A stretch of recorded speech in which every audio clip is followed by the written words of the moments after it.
உன்னுடைய எண்ணத்தில், உன்னுடைய சிந்தனையில் இருக்கிற பிரச்சனையை நீ ஜெயிக்காத வரைக்கும் உன்னால் உன்னுடைய வாழ்க்கையில் ஜெயிக்க முடியாது.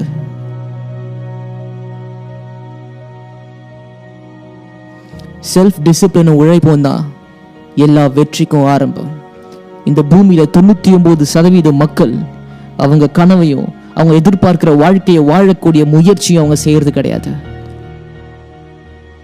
உன்னுடைய வாழ்க்கையோட எந்த ஒரு கனவையும் நிஜத்துக்கு கொண்டு வர போறது செல்ஃப் டிசிப்ளினும் ஹார்ட் ஒர்க்கும் தான்.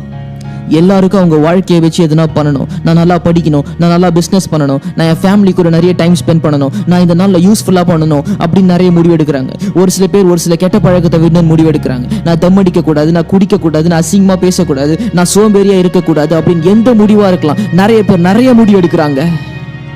ஆனால் எல்லாரும் அந்த முடிவுகளில் ஜெயிக்கிறது கிடையாது. நீ அந்த நாளை ஜெயிக்கணும்னா, நீ ஒரு நாளும் ஜெயிக்கணும்னா, அந்த நாளினுடைய முதல் மணி நேரத்தில் நீ ஜெயிக்கணும். மற்றவங்க என்னை புரிஞ்சிக்கல, என்னுடைய கனவை நோக்கி ஓடுற சூழ்நிலை எனக்கு இல்லை, இந்த உலகம் எனக்கு எதிர்த்து வருது, இந்த உலகம் என்னை ஜெயிக்க விட மாட்டேங்குது, எனக்கு யாரும் என்கரேஜ் பண்ண மாட்டாங்க அப்படின்னு சொல்லி நீ உன் வாழ்க்கையில் முன்னேறுறத விட போறியா இல்லை நிப்பாட்ட போறியா? உன் சூழ்நிலை உன்னை முன்னேற விடாம பண்ணுதா? அந்த சூழ்நிலையிலிருந்து வெளியே வா. உன்னை சுற்றி இருக்கிற சிச்சுவேஷனும் உன்னை சுற்றி இருக்கிற நபரும் உன் திறமையை வளர்த்துக்க கூடாதபடி உனக்கு பாசிட்டிவான ஒரு ஃபீலிங் தராமல் இருக்காங்களா? அந்த இடத்துல இருந்து வெளியே வா. உன்னுடைய சிச்சுவேஷனை மாற்று, உன்னுடைய என்விரான்மெண்ட்டை சேஞ்ச் பண்ணு. இப்போ நம்ம வாழ்க்கையை மாற்றணுன்ட்டு செல்ஃப் டிசிப்ளினோ ஒழுக்கமோ ஹார்ட் ஒர்க் அப்படின்ற வழியை நம்ம அனுபவிக்காமல் இருந்தோம்னா, நம்ம எதிர்காலத்தில் நம்ம நினச்ச காரியத்தை நம்ம அப்போவே பண்ணியிருக்கலாம் அப்படின்னு சொல்லிட்டு வருத்தம் அப்படின்ற வழியை தான் நம்ம அனுபவிச்சுட்டு இருப்போம். நான் உன்கிட்ட சொல்றதுலாம், நீ எந்த வழி அனுபவிக்க போறேன்ட்டு யோசிச்சு முடிவேடு.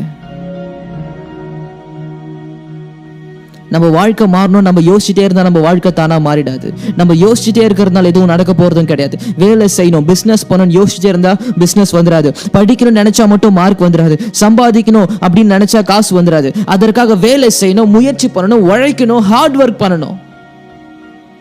யாரா இருந்தாலும் சரி, இந்த உலகத்துல யாரா இருந்தாலும் சரி, ஒரு சில முடிவுகளை எடுத்துதான் ஆகணும். நான் படிக்கணுமா படிக்கக்கூடாதா? நான் பிஸ்னஸ் பண்ணணுமா பண்ணக்கூடாதா? என் வாழ்க்கையை முன்னேற்றணுமா முன்னேற்றக்கூடாதா? நான் அடுத்த லெவல் என் லைஃப்ல போகணுமா போகக்கூடாதா அப்படின்னு சொல்லிட்டு யாரா இருந்தாலும் முடிவு எடுத்துதான் ஆகணும். ஆனா இந்த உலகத்துல இப்படி யோசிச்சு முடிவெடுக்கிறவங்க நிறைய பேர் கிடையாது. அப்படி முடிவெடுத்தாலும் சரி, அதை செய்யறவங்க ரொம்ப கம்மி. ஏன் தெரியுமா? டிஸ்ட்ராக்ஷன். ஈஸியா டிஸ்ட்ராக்ட் ஆயிடுறோம். யூடியூப் வரும், டிஸ்ட்ராக்ட் ஆகிறோம். ஃபேஸ்புக் போகிறோம், டிஸ்ட்ராக்ட் ஆகிறோம். ஒரு காரியத்தை பண்ணணும்னு நினைக்கிறோம், டிஸ்ட்ராக்ட் ஆகிடுறோம். கான்சென்ட்ரேட் பண்ண முடியல, ஃபோக்கஸ்டா கனவை நோக்கி ஓட முடியல. நீ நினைக்கிற உனக்கு கான்சென்ட்ரேஷன் கிடையாது, நீ நினைக்கிற உனக்கு ஃபோக்கஸ் பண்ண முடியல அப்படின்னு நினைக்கிறேன். உன்னால கான்சென்ட்ரேட் பண்ண முடியும், உன்னால ஃபோக்கஸ்டா இருக்க முடியும். நீ யோசிக்கிற விதம் தான் அது. எல்லாமே உன்னுடைய தாட் ப்ராசஸ்ல தான் இருக்கு. உன்னால முடியாதுன்னு நினைச்சா உன்னால முடியாதுதான். அது யார் சொன்னாலும் சரி, உன்னால முடியும் மற்றவங்க சொல்றது முக்கியம் கிடையாது. உன்னால முடியும் நீ சொல்றியா, அதுதான் முக்கியம். உன்னை பத்தி நெகட்டிவா பேசுற பேச்சை கேட்காத, நெகட்டிவான வார்த்தைகளை உன் காதுக்குள்ள போட்டுக்காத. டிவில சரி, மீடியால சரி, எங்கேயும் சரி நெகட்டிவான விஷயங்களை உன் மனசுக்குள்ள அலோவ் பண்ணாத. ஒரு சாதாரணமான வாழ்க்கையை வாழணும் அப்படின்னு சொல்லிட்டு மத்தவங்க எதிர்பார்க்கலாம், ஆனா நீ சாதாரணமான வாழ்க்கையை வாழணும்னு சொல்லிட்டு நீ ஆசைப்படாத. டிசிப்ளின்னா பனிஷ்மெண்ட் கிடையாது. இல்லாட்டி ஸ்கூல்ஸ் அண்ட் காலேஜஸ்ல அப்படியே ரோபோட் மாதிரி இருக்கணும்னு சொல்லுவாங்களே யோசிக்காம, அது டிசிப்ளின் கிடையாது. இல்லாட்டி மற்றவங்க சொல்றது அப்படியே செய்யறது டிசிப்ளின் கிடையாது.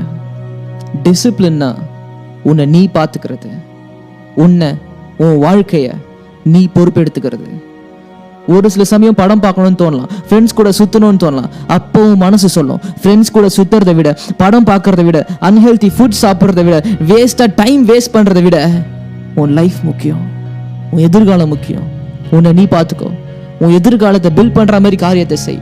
உன் எதிர்காலத்தை பில்ட் பண்ற மாதிரி உன் கேரக்டரை வளர்த்துக்கோ. உன் எதிர்காலத்தை பில்ட் பண்ற மாதிரி நீ டேலண்டா மாறு அப்படின்னு உன் மனசு சொல்லும்.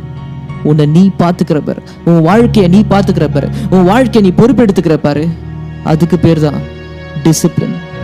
நீ டிசிப்ளினா இருக்கும்பொழுது யாருமே உன்னை படின்னு சொல்ல தேவையில்லை. ஏன்னா உனக்கு தெரியும் நீ படிச்சுனா உன் எதிர்காலம் நல்லா இருக்கும் அப்படின்னு சொல்லிட்டு. நீ டிசிப்ளினா இருக்கும்பொழுது காசு சேர்த்து வச்சு பிசினஸ் பண்ணணும்னு யாரும் உனக்கு சொல்ல தேவையில்லை. ஏன்னா உனக்கு தெரியும் நீ பிசினஸ் செய்யும்பொழுது உனக்கு நிறைய ரிட்டர்ன்ஸ் வரும், நீ மக்களுக்கு நல்லது செய்யலாம்னு சொல்லி. நீ டிசிப்ளினா இருக்கும்பொழுது யாருமே உனக்கு கை தட்டி டெய்லி பிராக்டிஸ் போ, டெய்லி ஹார்ட் ஒர்க் பண்ணு அப்படின்னு சொல்லிட்டு சொல்ல தேவையில்லை. உனக்கு தெரியும் நீ டெய்லி பிராக்டிஸ் பண்ணி நீ ஹார்ட் ஒர்க் பண்ணினா நீ நினைக்கிற ஃபீல்ட்ல எந்த ஸ்போர்ட்ஸா இருந்தாலும் சரி, எந்த கேமா இருந்தாலும் சரி, உன்னால பெஸ்டா வர முடியும்னு உனக்கு தெரியும். ஏன்னா யாருமே உனக்கு சொல்ல தேவையில்லை. ஏன்னா நீ டிசிப்ளினா இருக்க, உனக்கு உன்னை பார்த்துக்க தெரியும், உன் லைஃபை உன்னால பொறுப்பெடுத்துக்க முடியும்.